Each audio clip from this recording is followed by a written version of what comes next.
नाजरीन, 8 अप्रैल 2026 की रात एक आम सी नजर आने वाली पोस्ट ने पूरी दुनिया को हिला कर रख दिया।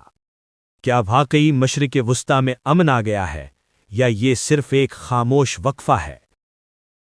ट्रंप के बयान में साफ इशारा था कि अमरीकी फौजी और हथियार अब भी इलाके में मौजूद रहेंगे और अगर मुआहदा न हुआ तो ऐसा रद्द-ए-अमल आएगा जो दुनिया ने पहले कभी नहीं देखा। यही वो बात है जिसके बाद तज्ज़ियाकार कह रहे हैं कि ये जंग खत्म नहीं हुई बल्कि सिर्फ रीलोड की जा रही है।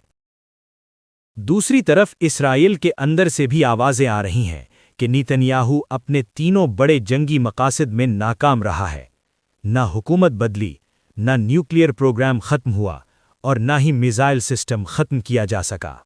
और दिलचस्प बात यह है कि इस सब के बाद खित्ते में ताकत का तवाज़ुन मज़ीद बदल रहा है। कुछ माहिरीन के मुताबिक ईरान पहले से ज़्यादा मजबूत हो चुका है।